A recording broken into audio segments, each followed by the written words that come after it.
congratulating her, and we'll make sure that she gets her awards safely.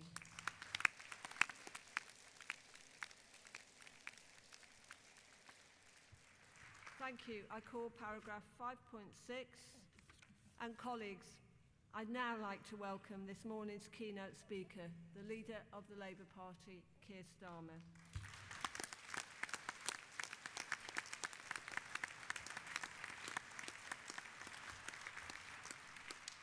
At Labour's conference last month, Keir set out how a Labour government would deliver a new deal for working people, a vital part of Labour's plan to build a fairer, greener future. And this, of course, is in stark contrast to the chaos of the current government, which seems to get worse by the minute. We look forward to hearing more from Keir today about his vision and about how Labour will work with unions to support working people through the cost of living crisis and promote workers' and trade union rights. Keir, you're very welcome. I invite you to address Congress.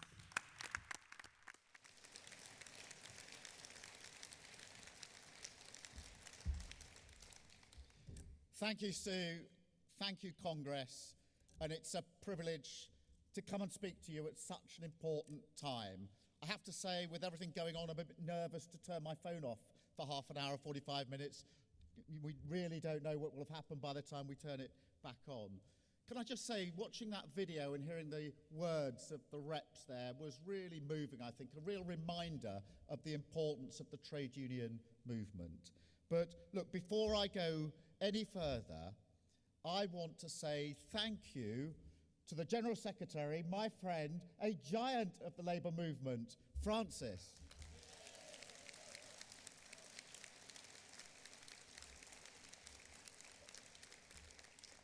On the side of workers, on the side of women, on the side of Arsenal, Francis is always on the right side.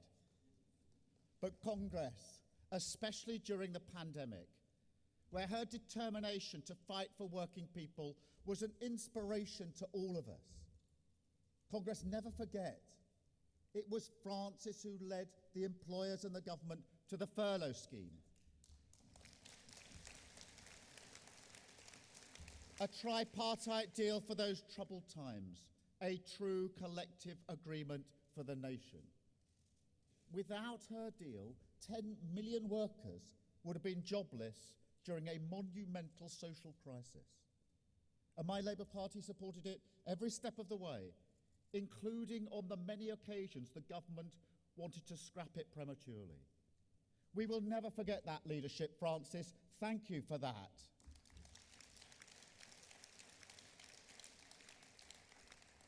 And thank you to Paul too.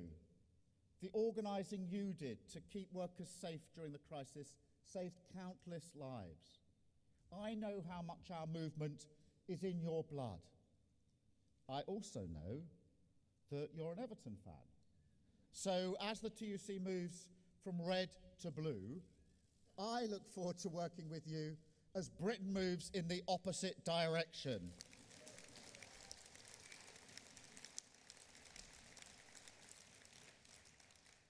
Congress, today I want to set out what's at stake for Britain.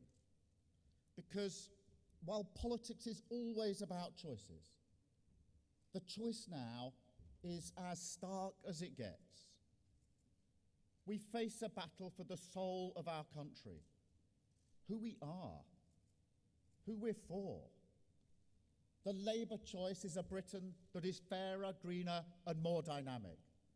A Britain where we rebuild our public services to provide opportunity and security.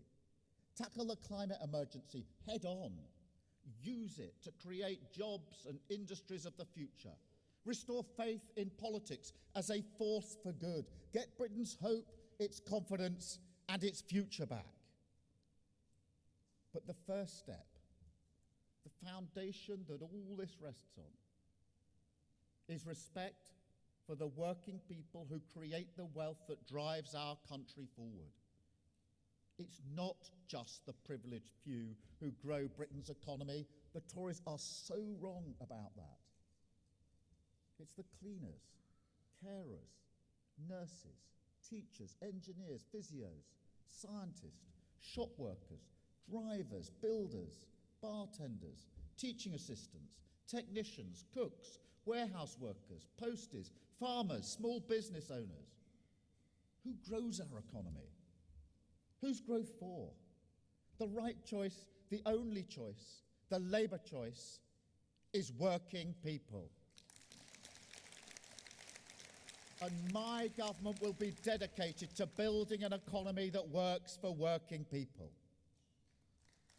And everything else flows from this. And Britain knows exactly where the Tories stand. They can dance around a U-turn. They can sack this Chancellor or the Prime Minister. But the damage is done, and they did it. They crashed the British economy. And for what? To show they were on the side of the richest 1%. A crisis made in Downing Street without a democratic mandate, paid for by working people in higher bills, higher rents, and higher mortgages. This is who they are. These are their true colours. Never again can Britain take seriously their claim to be a party of aspiration or sound money. But Congress, last night in Parliament, even by their standards, a new chaotic low. All the failures of the past 12 years have now come to the boil. The victims of crime who can't get justice. People dying because ambulances can't get there in time.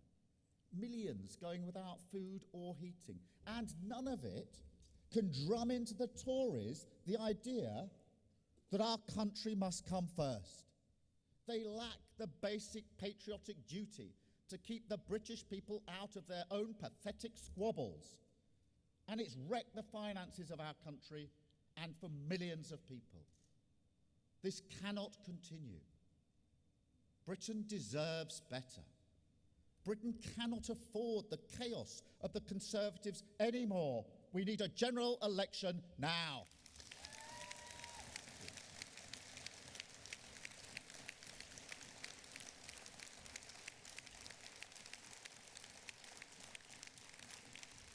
Congress, just look at their latest plan to get our country out of the hole that they dug.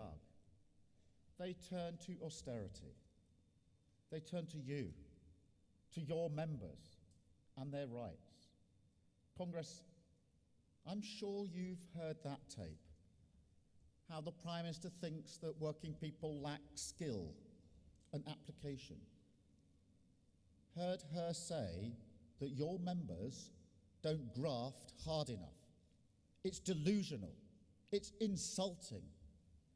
But it comes with a warning.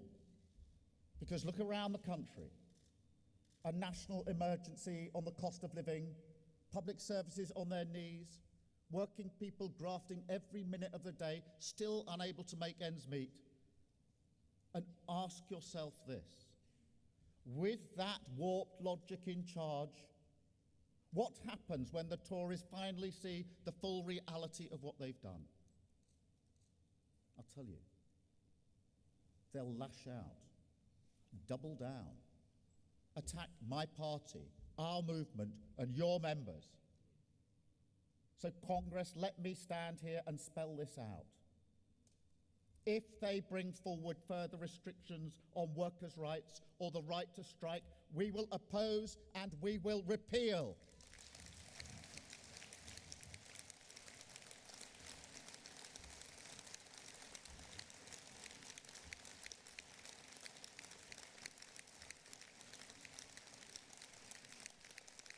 Conference, just as we will tear up anti-trade union legislation such as the Trade Union Act 2016.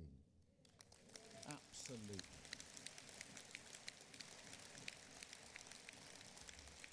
But we also need to be prepared, disciplined, relentlessly focused on the future. Meet their attacks with hope. Provide the leadership this country so desperately needs. And build a Britain where working people can succeed again, where working people are backed as the people who really create economic growth. That's the Labour choice. And that's not just words. I don't come from a privileged background. I grew up in a Pebble Dash semi in the 1970s. I remember what the anxiety of rising prices feels like. Remember when our phone was cut off because we couldn't pay the bill. And I know what that anxiety looks like now. Let me tell you about a care worker I know. She works 14-hour shifts, often overnight, never flinching at the relentless pressures put upon her. And every week, yes, every week, she struggles to make ends meet. Congress, that care worker, is my sister. And when I think about the work that she and millions like her did for our country during the pandemic, risking their health to save lives on low pay, low security contracts, and the Prime Minister says that the problem is people like my sister lack graft. Let me spell it out.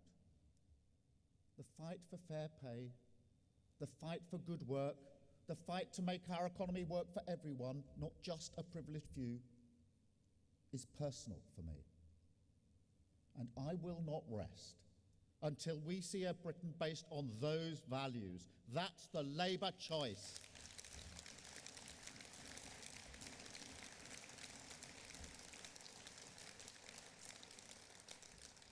If you don't back people like my sister, don't be surprised if you get 12 years of stagnant growth.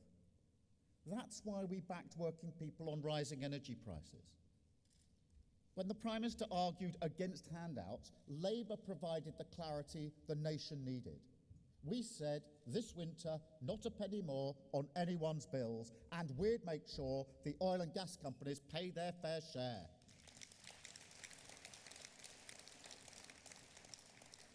And I'll tell you something else, we'd abolish non-dom status to get our NHS back on its feet. That's the main barrier to capacity right now, staff. So we would invest in more doctors, more nurses, more health visitors. A tax break for some of our richest in our society, or a stronger NHS workforce. That is not a hard choice for us.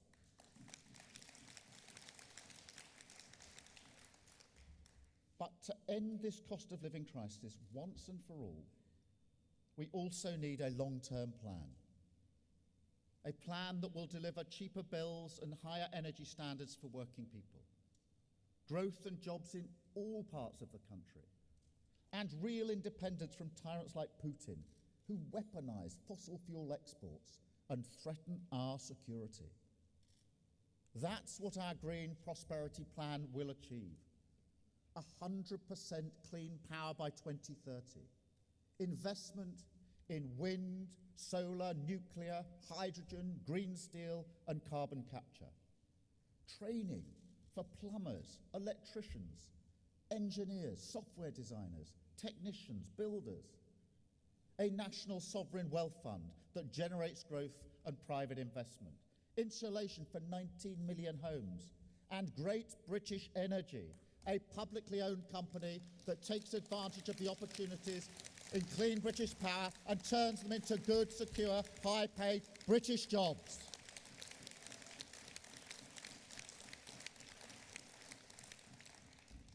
The argument for our plan is simple.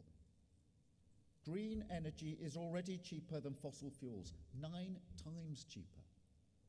Working people need more of it. Britain needs to own it. And the jobs and growth we generate must be shared with every community. That's the Labour choice. It's why I've always said we'll fight the Tories on economic growth. The Prime Minister is completely out of touch with the reality of the British economy. She thinks workers' rights and collective bargaining are a barrier to growth. She doesn't care about the distribution of wealth in Britain. She hasn't U-turned on that. Now, it's a clear argument, I'll give her that. But it's one we've heard before. And it doesn't work. Working people will not be better off because we make the rich richer. It's pure dogma. The world has moved on from these discredited ideas. And every day the Tories stick to them is another nail in the coffin of Britain's economic credibility. Our real problem is we create too many jobs that are low paid and insecure. We lock too many communities out of the wealth that we create. And our public services aren't strong enough to help working people succeed. That's why we struggle to grow. Our economic foundations are too weak. And the Tory argument is, that's fine. If the City of London races ahead and the rest of Britain stagnates, they think that's okay. Congress, forget about lines on a graph. If you leave this many people behind, a nation will not grow fairly. You can't do it with low wages. You can't do it with insecure jobs and bad work. And you can't do it without a modern industrial strategy. This isn't a debate. The evidence is in. A vicious cycle of stagnation. That's how the now former Chancellor called it.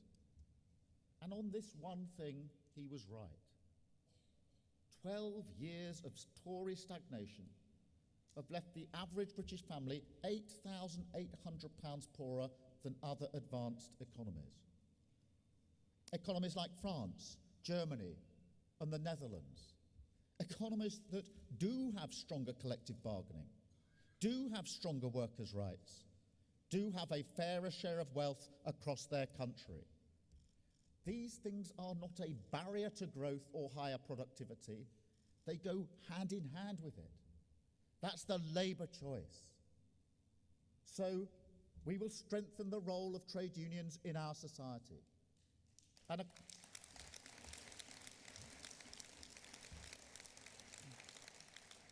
An economy that is strong for working people can't weaken the institutions that give working people strength.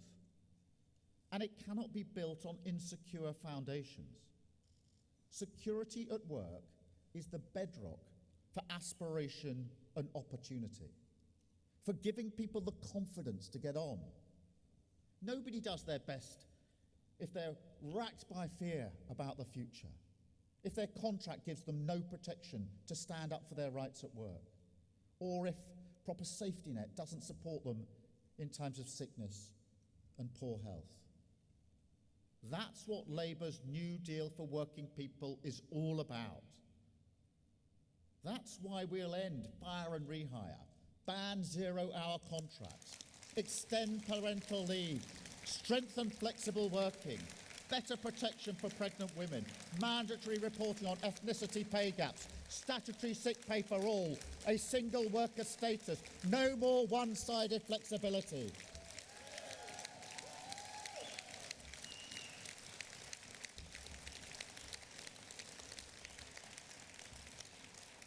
And Congress, so far as I'm concerned, that's not just a list of rights.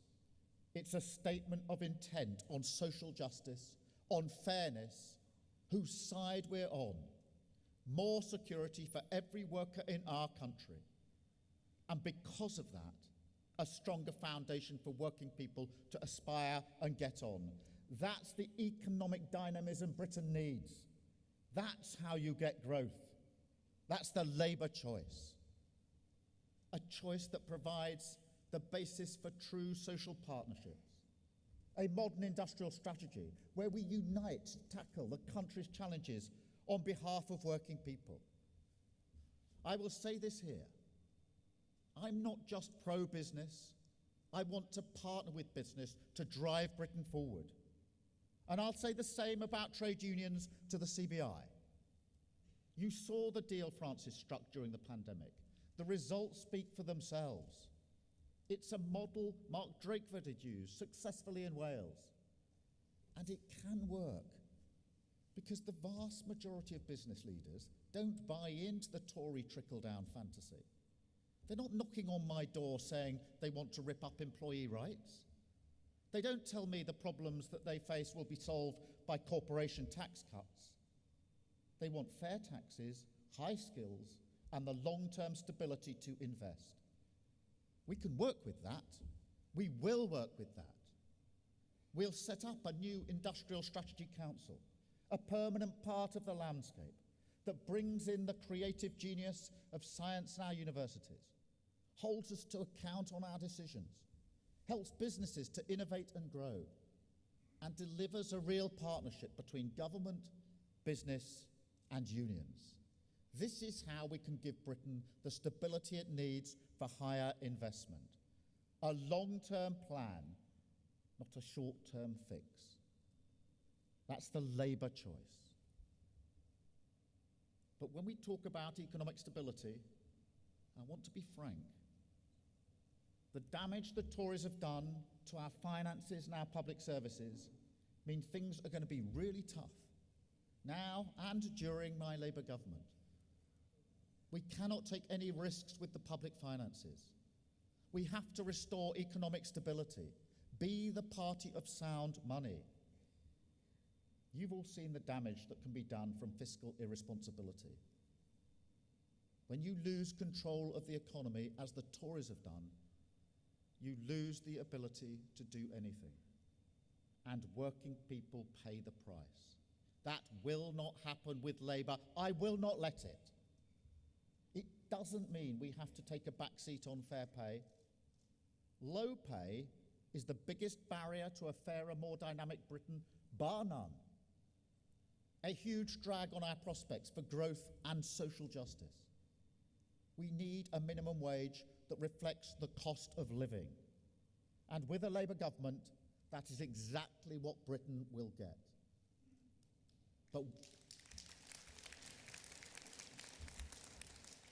But we will go further, because ending low pay in Britain isn't just a question of law, it's not just about the rules the state sets, it's about the power working people have to shape the rules that govern their lives.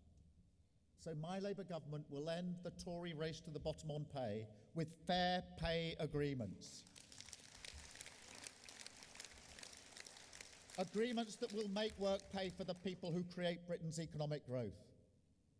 Just think how this would work in social care, a sector where 500,000 workers are paid less than £10 an hour, where people have to work multiple jobs and still struggle to provide for their family.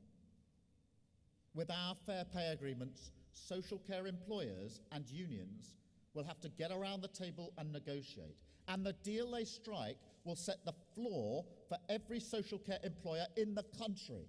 That's how you make work pay fairly. That's how you improve conditions and raise the status of care work. Respect the workers who saved countless lives in the pandemic and create this country's wealth. Good work, fair pay, respect. That's the Labour choice. It's what both of us fight for, party and movement. But we must fight in different ways. Must accept that when it comes to delivering for working people, we have different jobs. I support the right to strike unequivocally. I understand it's always a last resort. The Tory idea that working people give up their wages lightly in the worst cost of living crisis for a century is completely unserious about the pain people feel right now.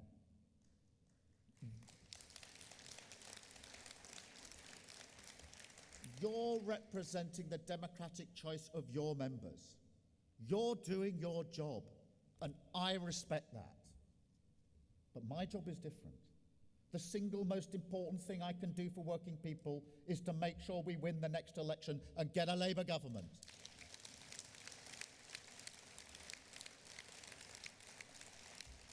That is how we roll out our Green Prosperity Plan, how we deliver the New Deal for working people, how we create a modern industrial strategy together. None of this happens unless Labour is in power. So I will never be ashamed to say my Labour Party wants to increase worker power in our economy. But nor will I apologise for approaching questions on industrial action as a potential Labour government. The Labour Party is not doing its job when it's in opposition.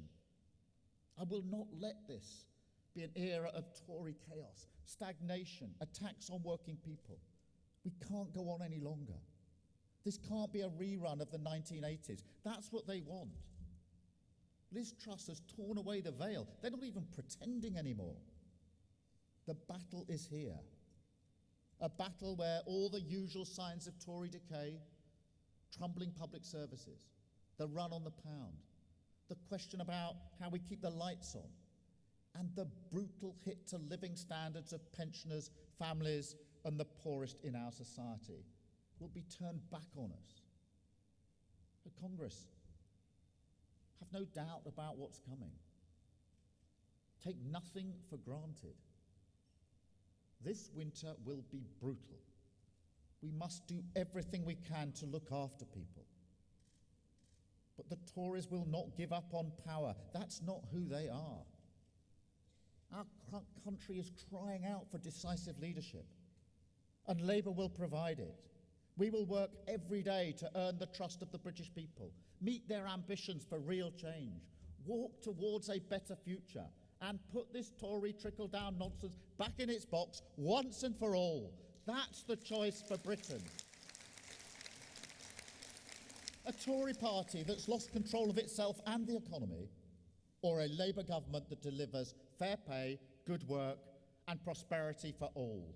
A country where aspiration is rewarded, a clean energy superpower, a fairer, greener, more dynamic Britain, where working people get their rights, respect, and security that they deserve. That's the Labour choice. Thank you, Congress.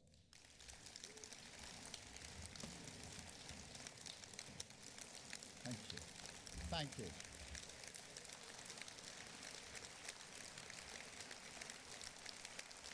Thank you, Congress.